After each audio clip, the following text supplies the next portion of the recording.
Salina, and this is DIY Live, Huntsville, Alabama's YouTube channel dedicated to capturing the underground.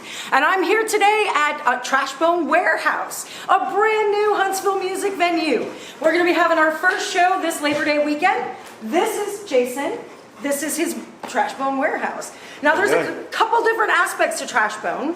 First, we're going to talk about TrashBone Racing. What is TrashBone Racing? Extreme dumpster diving. So we hop on mini bikes and we have an hour to go out. You compete one-on-one and whoever gets the best loot wins. And it's a little tournament that we have set up, 13 races, 8 people, and the winner gets a new mini bike and we're going to go with a little show on it. So we're going to hopefully take that nationwide. Hopefully I'm a winner. I'm a contestant. Oh yeah, she kicked some butt too. I did all right, but I did this little hoverboard close to the ground thing because I'm better close to the ground. That's just how I am. Right. So it's a TrashBone Races, competitive dumpster diving, so much fun. There's going to be a YouTube channel, you're going to be able to see all of it. And like he said, hopefully we'll take it nationwide. I don't know about you, but I always take shit out of the garbage. I do. If something's cool and I like it, I take it home with me. Right. If you left it next to your garbage can and I can use it, I take it home with me.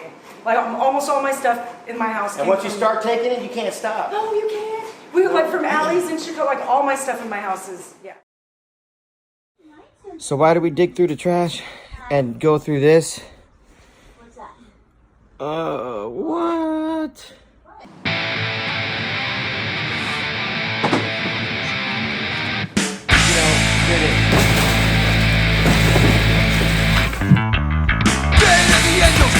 Of cries when I knew it was the end. The oppressive silence and the emptiness when I knew something was wrong.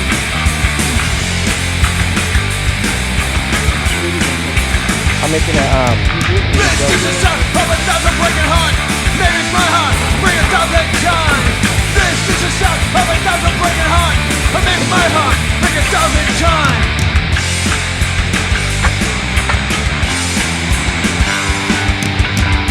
No longer sing, flowers no longer bloom. The day my heart bled was the day that I killed.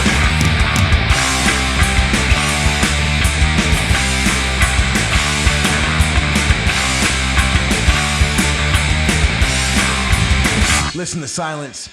Listen to the sound of 1,000 breaking heart. Maybe it's my heart, bring 1,000 times.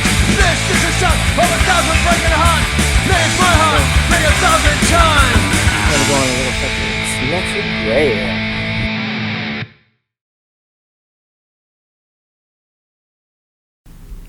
Making your own way.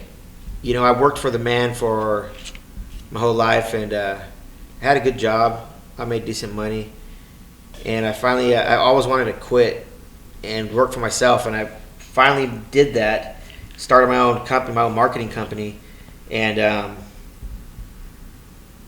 did that for 2 years, and then it just slowly started. I started doing things that I wanted to do instead of have to do, and TrashBone was a way that we could supplement our income at first. You know, we would find a couch and we'd turn around and flip it and sell it and make a couple $100, and we'd have these yard sales and we'd be knocking out. Oh my Lord, we literally laid out carpet on our front yard and we had the biggest yard sales, like the biggest yard sales. We were selling beds for like $500 out of that place. We sold anything and everything you can think of. If you needed it, we had it. And the city, we got so big, our yard sales like just turned into like escrow sales. Like they were huge, huge. When I say huge, like I've never in my life seen something like this before. Right. But then we go and we had this opportunity, which came about because we were in this business's dumpster. Dude comes out and he's talking to us and, hey, you guys, what are you doing? And, we're like, oh, we're just, cleaning up your dumpster, taking some things out.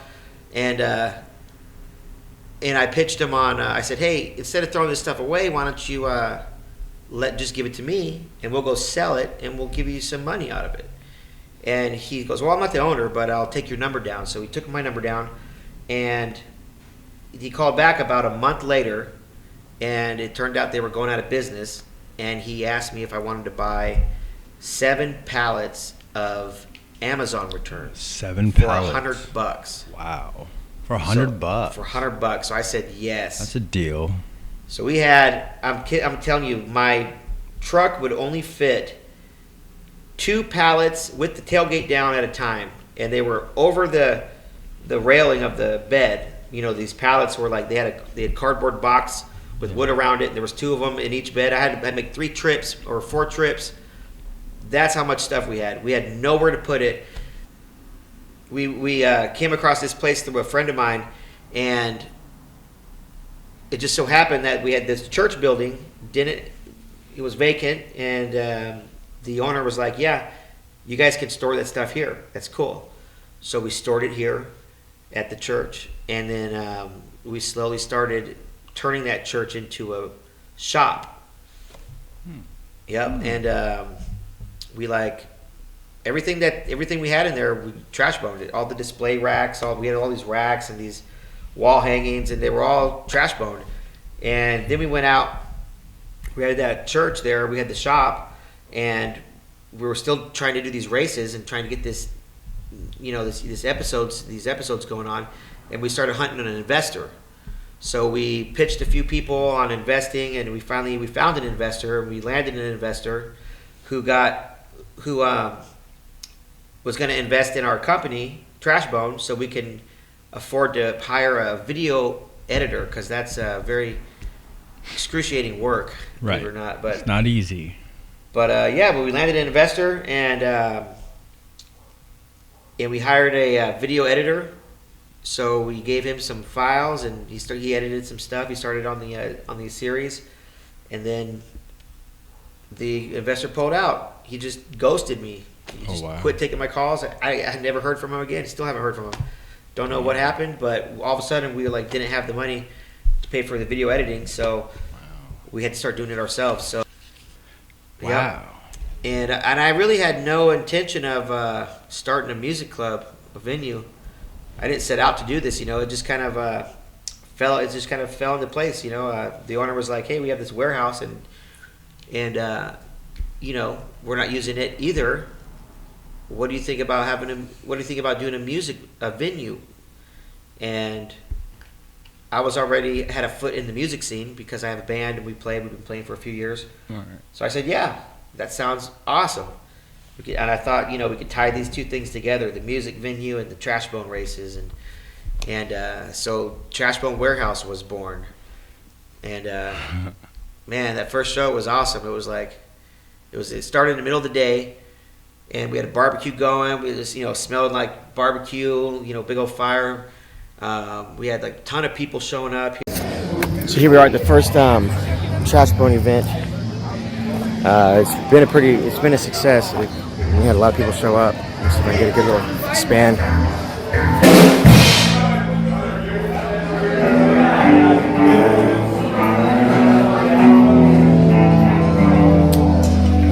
And there's some more people outside. It's a good little turnout. So, and we had the world door opened. It was a daytime show, so we had 5 bands. Nice. And it was just a blast, and everybody had a great time, and they were like, "Man, this is awesome," and, you know, "When are you doing it again?" And we're like, "Well, we're going to do it again, you know, next week." So we just started having these shows, you know, and people, every time a new show would come, it would seem like there was a new addition to the club. You know, like it started out, it was all, you know, just like warehouse style. There was a big, huge fan in the corner. The stage was over here. And then we put the stage over there, took the big fan out, put a DJ booth in. We blacked out the walls. We put foam all over the walls, so it was all out, man. Nice and acoustic, and acoustic sound. You know, the sound in here was great. We put the stage lights up, and we got a pool table donated to us. The guy TrashBoned it. Boom, we had a pool table back there. We had a nice lounge set up and like a little VIP room, and it was just like going good, you know. Like every show there was an improvement of some sort, and there just kept being more and more buzz. We'd be out to eat, we'd be having dinner somewhere, and they'd be like, "Hey, is that your truck out there?" And I was like, "Yeah."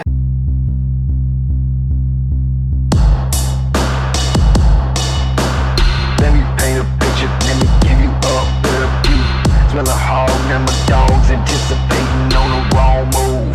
Then we'll forget you selling on me shit, cause when I bust a move, I know they get it really ready. Fucking with the right one, bust a move, try and roll up the dick. Nah, you got me tough, it's irrelevant to kill him for a better you, bitch.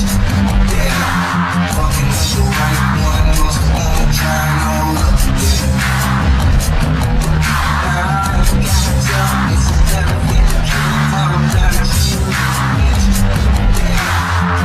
And they're like, TrashBone. I heard about TrashBone. You guys do music? People were wanting to be here. This place was like so rad.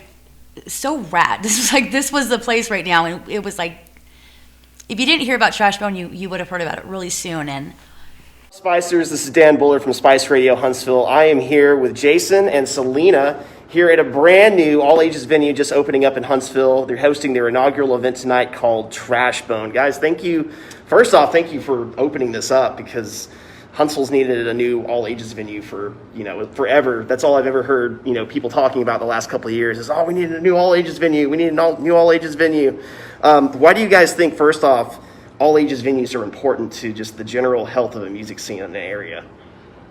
Well, thanks for having us on the show. And, Absolutely. I think, first of all, everybody's been a teenager. When I was a teenager, that's when my first opinions were forming on music, So I think that teenagers are the driving force of, music in a sense, because they're the ones that I think have the most creativity. It's like, it's the new flame, it's what really burns bright, and I want to get a piece of it.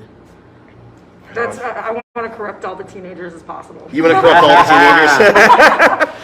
And I want to see what they're creating and what they're making. If they come to a show and they see other people, they're going to want to create something too. Like he was saying, teenagers are really the driving force of any society, because they're that age where everything is brand new to them. They haven't seen this before. They haven't experienced this before. And that's when you really get them. You get them to open up and to be different. I have a teenager, and then I have a 27-year-old, but I have a teenager, and that all his life, I take him to shit. Not everybody's parents do that. Right. So this is an opportunity for kids to find themselves. And it's a safe spot for them to listen to music without Yes. having to deal with the alcohol Yes. and all the other, quote unquote dangers that come with going out at that age and trying to see music live. And there's responsible adults around. Right, who, right. Who are looking out for them, that you can feel safe with them being here. And that's important.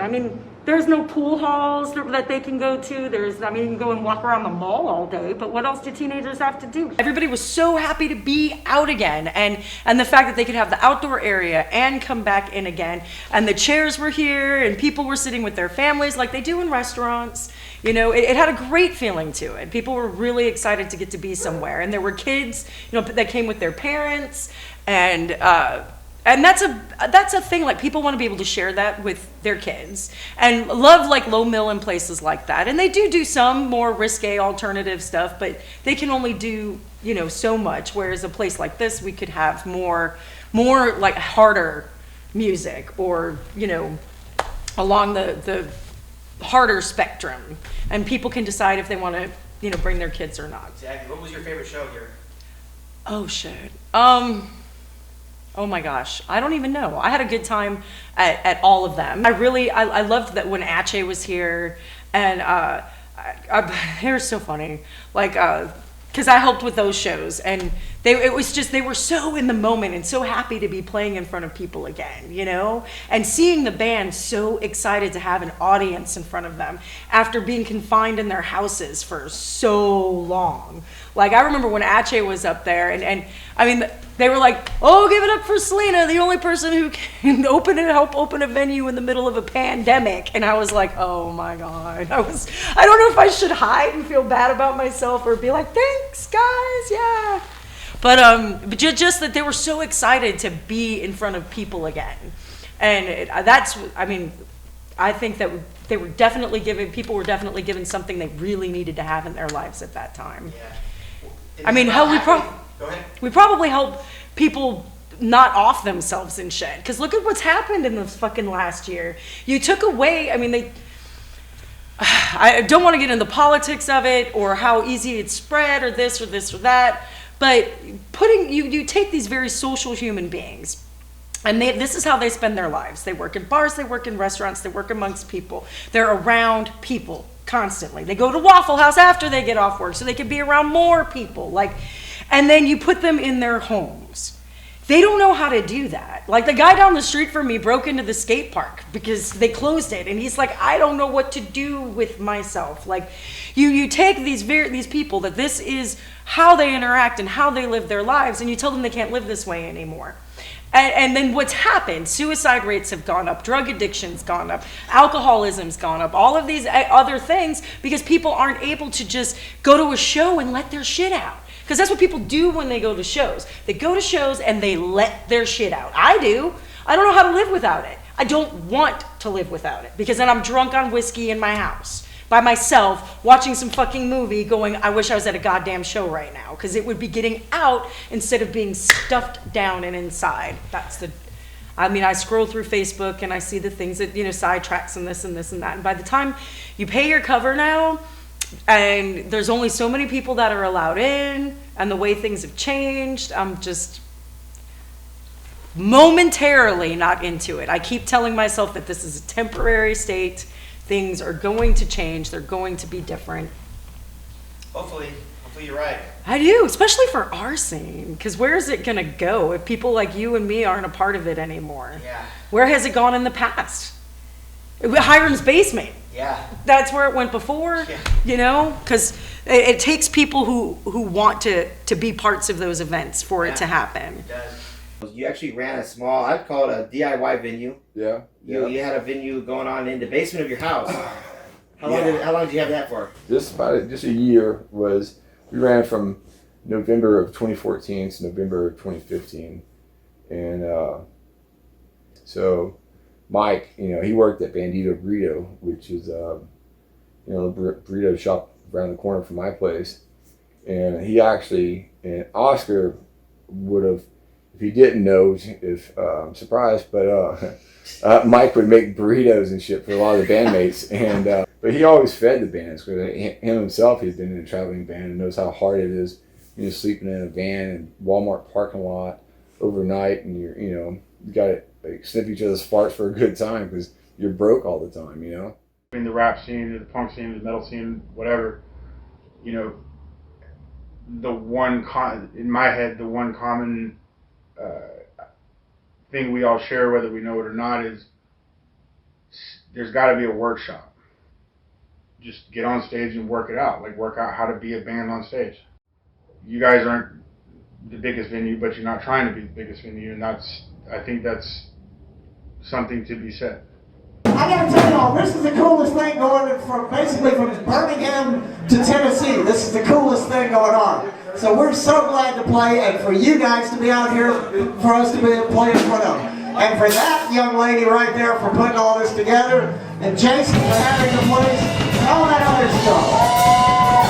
All right, you want to hear some songs? We've been working on this shit, so we did this for you guys tonight. What do we got first here? All right. Hey, if you guys haven't noticed, it's 2020. So it is the countdown. To what? I have no idea, but it is the countdown. So Richard, if you're ready. I'm ready.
I comment on the all ages thing? Yeah, do it. Okay, the all ages. I mean, it's almost like it's a religion.